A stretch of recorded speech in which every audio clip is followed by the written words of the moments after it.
What's going on, world? It's your boy Kuya. This is Nerds Rule the World. Back for another great comics creator interview. Y'all know I love my comics. And today, as you see on the screen, as you probably clicked on the thumbnail, because you weren't excited to see me, we're going to be talking all about Universal Monsters, The Mummy with writer, artist, Faith Erin Hicks. The book is arriving, on March 26th at your comic book store. Go pick it up from Image and Skybound, my favorite company. How are you today, Faith? I'm good. Thank you so much for having me. I appreciate you trying to send the energies through the internets because I'm excited. I love Universal monsters. Um, I'm trying to figure out which is my favorite monster. It's hard to choose.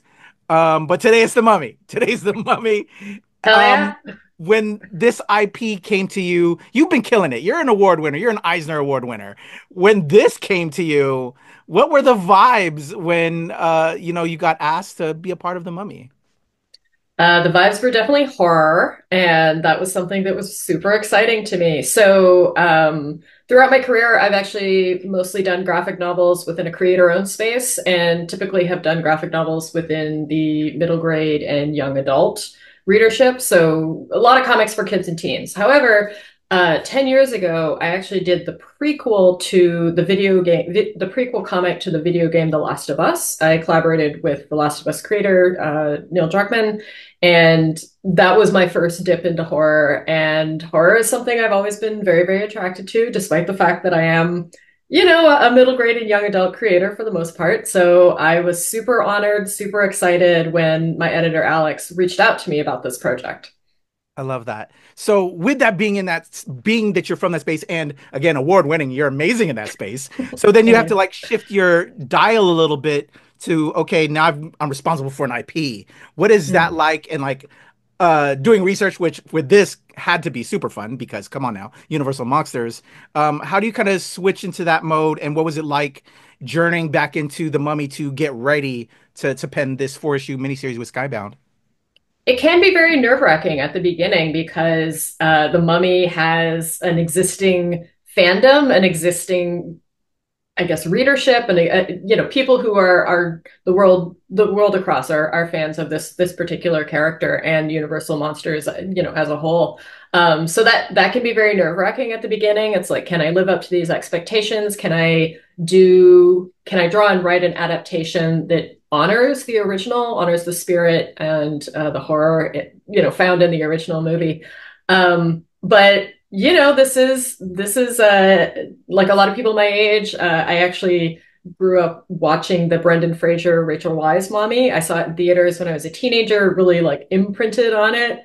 And it was so much fun to go back to the original source material, which is quite different. I would consider the 1999 Mummy to be more similar to Raiders of the Lost Ark than it is to the original Boris Karloff Mummy movie. And yeah, it was such a pleasure to, discover the Universal Monsters universe and to be able to dive into that sandbox and, kind of put my own stamp on those particular stories. I enjoyed it a lot. I love that. And I'm a big fan of the Brendan Fraser stuff. So, Mm. and also we did have that Tom Cruise one, but we don't exactly talk about the Tom Cruise one. Nah, no. So when they It hit you never up, happened. I hear that. So they wanted you to follow the original film's paths in formulating the story. Yes, so that was kind of the mandate of the line when Alex, my editor, first approached me. He basically said, "This Universal Monsters Skybound line, we want to treat the movies as canon. The original movies are canon. So, there was the potential to do a sequel. There was the potential to tell offshoot stories. I was really attracted to the idea of retelling the original Mummy story from the point of view of a character who was not a point of view character, from the point of view of Helen, who technically is the female lead in the original movie. But she doesn't have a ton to do in that original story. So I really wanted to bring her into the forefront and, tell the story through her eyes. What is it like to have all these past lives? Like she is the reincarnation of the mummy, Imhotep's first love, Anck-su-namun. So what's that like to have all these past lives in her history and then all of a sudden to be confronted with, this walking specter of death, essentially, this undying monster who's like, oh, by the way, I really, really love you. I love that. And I have to, uh, again, remind everybody that it drops on March 26th from Image and Skybound. I had the honor and pleasure of reading it already, Faith, and I have to tell you, you nailed it. But also, what I wasn't expecting and what I love about this first issue as a person of mixed heritage, of color, who's raising a daughter as well, of the same, vein. And I think this additional layer that you put into it, along with giving us all the mummy lore that we're gonna love, obviously, but that really connected with me, and I just want to thank you for that. And I think it's gonna really hit with a lot of people when they finally pick up issue one. Thank you. I'm so pleased to hear that. I'm glad it came across as authentic and it resonated with you. That was something that I found very interesting in the original story. Helen is mixed race. Her mother's family is Egyptian, her father's family is white British, and I thought it would be very important to the story and important to her character to emphasize that.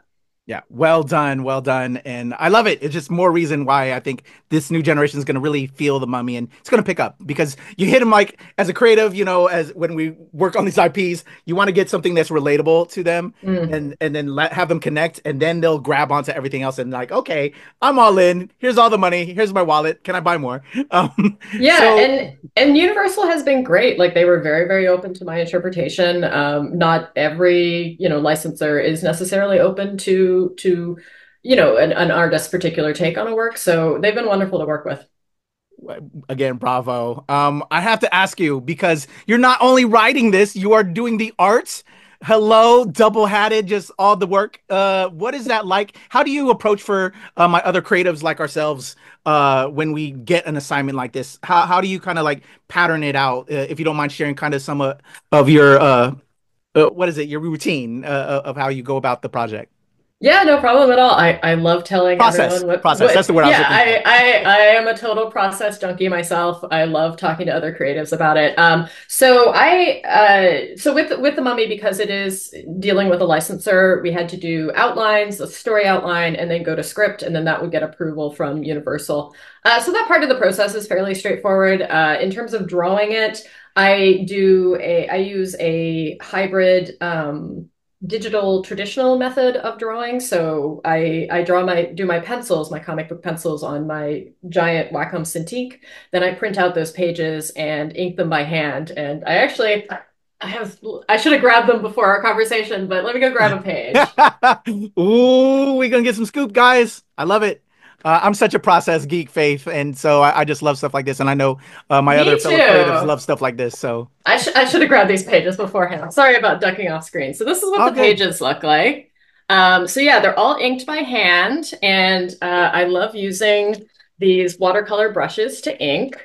So yeah, the blue line is printed out from a computer, or sorry, from a printer. And then one thing I did with the Mummy that I've never before done with my comics before is that I did basically went over top the inks with a light ink wash. So, it just basically like added some depth Oh and yeah. some grittiness to my inks because, up until this point, with the exception of The Last of Us, I had pretty much mostly worked within the middle grade and young adult space. And there, my art style is like more cartoony, but I felt like this method would make my artwork look more gritty, more adult, and also hopefully resemble the black and white movie a little bit more. Oh So yes, yeah, yeah, yeah. yeah. Oh, So yeah, you I can see just, definitely. Oh, thank you for sharing that. yeah, no I love problem. that because Spoilers. Those are pages from issue 3. ooh, Spoilers. I love that. Also, as a comic, you can't see right now because I'm trying to show love and Mm. obviously Oh to the yeah. book. But I'm an art collector, and a lot of my Ooh. fellow comic creators nowadays, everything's all digital. So Yeah. like, there's nothing for us to purchase and buy from our friends. So at least there's something there. I don't know if you sell your original art, Yeah. but yeah, I do. I actually have an art dealer, so go to my website. But yeah, for sure. awesome. These will FaithErinHicks.com. I'll have the links in the description below. awesome. Thank you so much for promoting my work. Of course. I love that. And thank you for sharing that. So 4 issue miniseries for this hopefully first go round, because like I want an ongoing. Like I think there's still a lot more stories we can tell. Um, can you just shed any further light on the run that you're going to tell in this, and then maybe even more Universal down the line that you want, other characters in the line you possibly want to touch, maybe? We'll see about more characters, but as for the mummy story, so we follow Helen throughout her life. We see her. The story starts with her. She's a teenager, and something happens. There's this event, and it awakens a voice in her mind. Something, a person that's not her, but can speak to her. So we follow sort of the adventures of Helen and this mysterious voice in the back of her mind throughout the course of this story. You know, there is violence, there is romance, there is tragedy. Yeah, what else can I say without spoiling too much? I mean, I did just show you a page from issue 3. They can also go check out the film, y'all. So, you know, yeah, check out the film. classic. You know, the film was very much like, the film itself was like my muse. You know, I tried to be very faithful to it. I watched it about 6 billion times when I was working on this comic. And yeah, it's such an amazing film. Like, it's so dark and sad. But the mummy himself, I feel like he's actually quite sympathetic. And, you know, when I watched the film, it's like, he basically, he wasn't a bad person. He'd just gone through this incredible tragedy. Agreed. You know, he'd lost his love, his girlfriend, who had just died, and his great sin is that he couldn't let her go. You know, so he decided to bring her back to life, and that was his sin. That was the curse of the mummy, essentially. And then, you know, when he comes back to life, that's bad. You know, he does some bad stuff, but you know, he's not a villain at the beginning. He's just someone who's in pain, who's hurting. He just needs a hug. I definitely feel that, and I can relate to that. When I revisited a lot of these properties again, I was like, wow, yeah.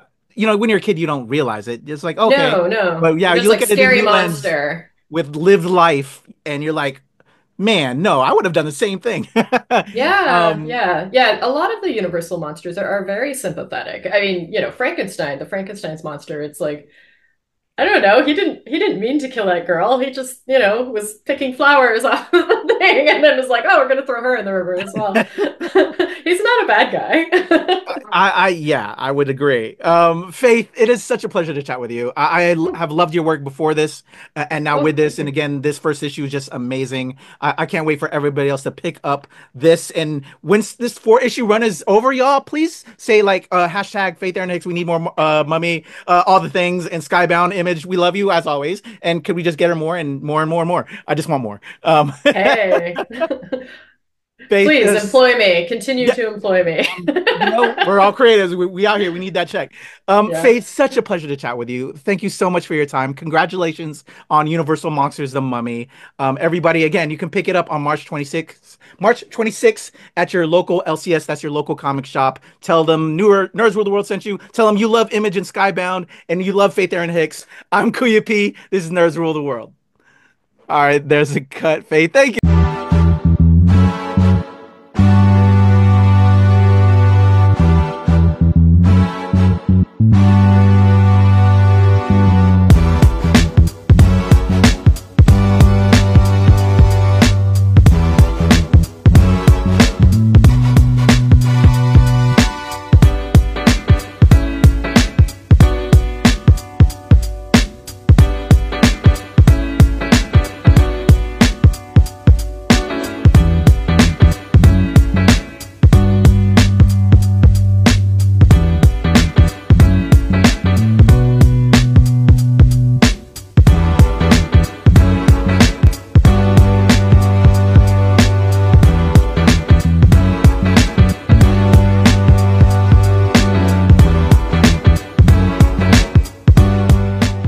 Nerds rule the world. Pleasure chatting with you. Love to all my nerds who rule the world. Yeah. Nerds rule the world. Yes, we do. Thanks. Nerds rule the world.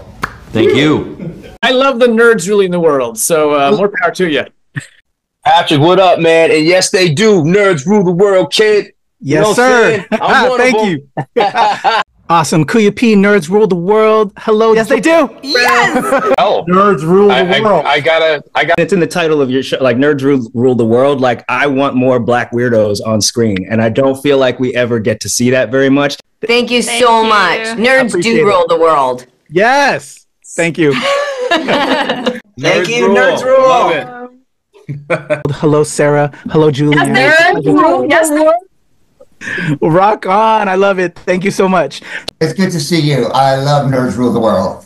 But yeah, there's a heavy nerd component, man. Yeah. And at the end of the day, if you ask me, nerds rule the world. So Absolutely. And you're right. Nerds do rule the world. we're just the best. Yes. Thank you, ladies. Thanks so much. Yes. Thank you, guys. Bye. It's your boy Kuya P. Nerds rule the world. Thank you so much, guys. I appreciate you. do. They rule the world, all right. Yes. Take care, Tony. Thank you, guys. A recording. And I'm going to just count us in to help me with my edit real quick. Okay. In a 1, 2, 3.